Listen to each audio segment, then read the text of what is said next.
الحمدللہ وکفا والصلاۃ والسلام علی من لا نبی بعدہ اما بعد۔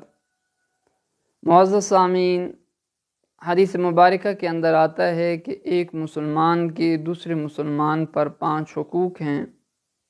نمبر 1، اس کے سلام کا جواب دینا۔ نمبر 2، اس مریض کی عیادت کرنا۔ نمبر 3، اس کے جنازے کے ساتھ جانا۔ اور نمبر 4، اس کی دعوت کو قبول کرنا۔ نمبر 5، چھینک کا جواب دینا۔ نمبر 1 جو بیان ہوا تھا، سلام کا جواب دینا، مریض کی عیادت کرنا، اس کا مفصل بیان ہو چکا۔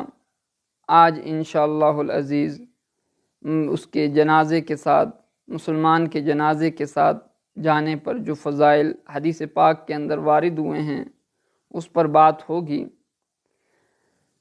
جس طرح اللہ تعالیٰ نے انسان کو اشرف المخلوقات بنایا، تمام مخلوق کے اندر اللہ تعالیٰ نے اس کو امتیاز دیا، اس کو شرف عطا فرمایا، اسی طرح اللہ تعالیٰ نے اس کی اس شرافت کو موت کے بعد بھی برقرار رکھا، اور اللہ تعالیٰ نے اس کے موت پر بھی اس کا اکرام فرمایا کہ اللہ تعالیٰ قرآن پاک کے اندر ارشاد فرماتے ہیں ثم اماتہ فاکبرہ، پھر ہم نے اس انسان کو موت دے دی، پھر اس کے بعد اس کو قبر کے اندر رکھوا دیا۔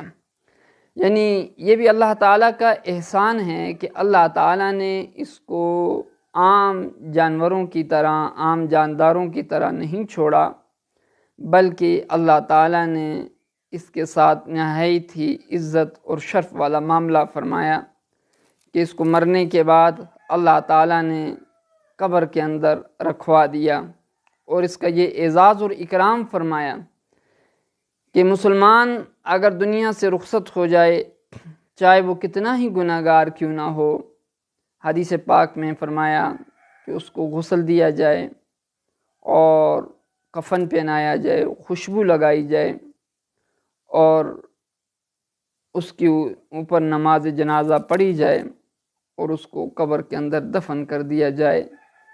ایسا نہیں کہ عام جانداروں کی طرح اس کو باہر پھینک دیا جائے کہ اس کو کیڑ مکوڑے، باقی جاندار، باقی مخلوق اس کی لاش کی بے حرمتی کریں اور اس کی لاش کی تذلیل ہو۔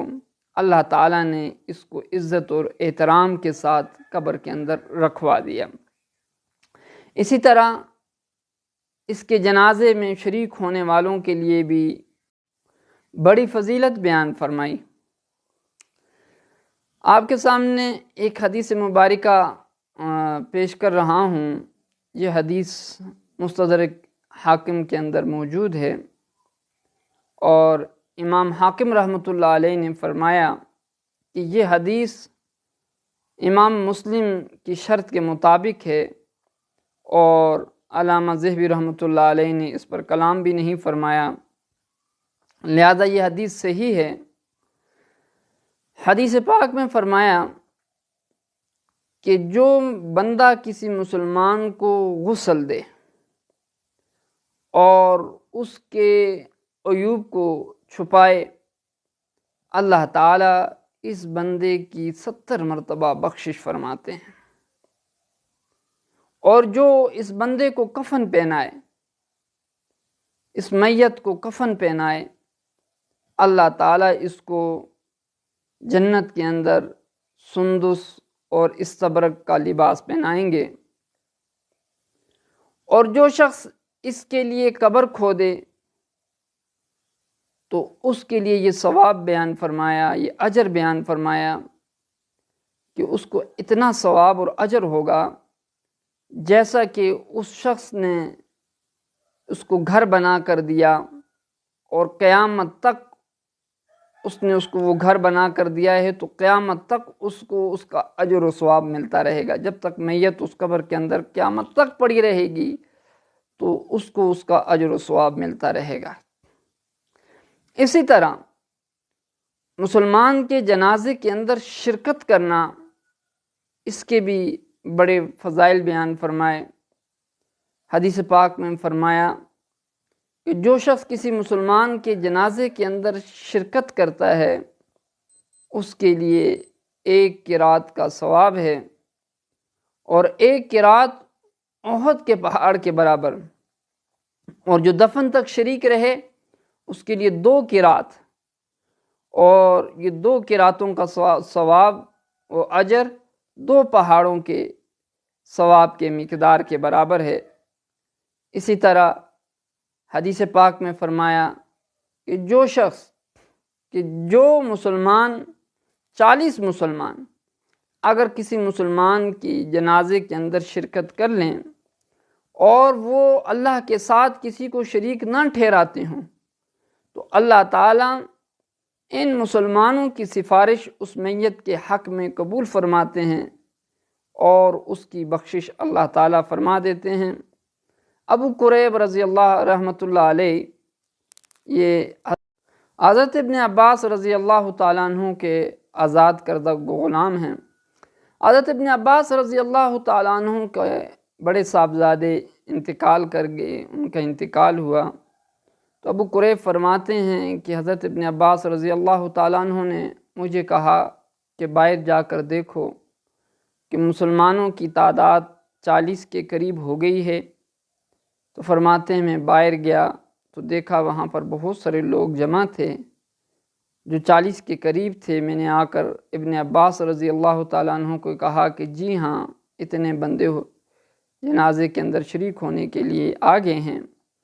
تو ابن عباس رضی اللہ تعالیٰ عنہ نے ارشاد فرمایا کہ میں نے رسول اللہ صلی اللہ علیہ وسلم کو یہ ارشاد فرماتے ہوئے سنا کہ اگر 40 مسلمان جو اللہ کے ساتھ کسی کو شریک نہ ٹھہراتے ہوں وہ اگر کسی میت کے اوپر نماز جنازہ پڑھ لیں، اس کے لیے سفارش کریں تو اللہ تعالیٰ ان کی سفارش اس میت کے حق میں قبول فرما دیتے ہیں۔ تو بعض لوگ ایسے ہوتے ہیں، ایسے مسلمان ہوتے ہیں، نیک ہوتے ہیں کہ اللہ تعالیٰ ان مسلمانوں کی وجہ سے اور ان نیک بندوں کی وجہ سے میت کی مغفرت فرما دیتے ہیں۔ اور بعض مرتبہ اس طرح ہوتا ہے کہ بعض میتیں، بعض موتا نیک ہوتے ہیں اور اللہ کے مقرب ہوتے ہیں، اللہ ان کی وجہ سے جو ہے وہ مسلمانوں کی بخشش فرما دیتے ہیں۔ تو یہ مسلمانوں کا حق ہے کہ اپنے مسلمان بھائی کی جو ہے نماز جنازہ ادا کریں اور اس کو قبر تک لے کر جائیں اور اس کو دفن کریں۔ پھر حدیث پاک کے اندر یہ بھی آتا ہے کہ اپنے موتا کی، اپنے مرنے والے کی، اپنی میت کی برائی کو بیان نہ کرو بلکہ اس کی اچھائی کو بیان کرو۔ اور حدیث پاک میں ایک واقعہ نقل کیا گیا ہے، صحابہ فرماتے ہیں کہ ایک مرتبہ ایک میت آپ علیہ الصلاۃ والسلام کے سامنے سے گزری تو کسی نے اس کی برائی بیان کی تو آپ صلی اللہ علیہ وسلم نے فرمایا کہ اس پر واجب ہو گئی۔ پھر تھوڑی دیر کے بعد ایک دوسری میت گزری تو کسی نے اس کی اچھائی بیان کی تو آپ صلی اللہ علیہ وسلم نے فرمایا اس پر واجب ہو گئی۔ صحابہ نے فرمایا یا رسول اللہ اس پر کیا چیز واجب ہوئی؟ تو آپ علیہ الصلاۃ والسلام نے ارشاد فرمایا کہ جس کی برائی بیان کی گئی ہے اس پر جہنم واجب ہو گئی، اور جس کی اچھائی بیان کی گئی ہے اس پر جنت واجب ہو گئی۔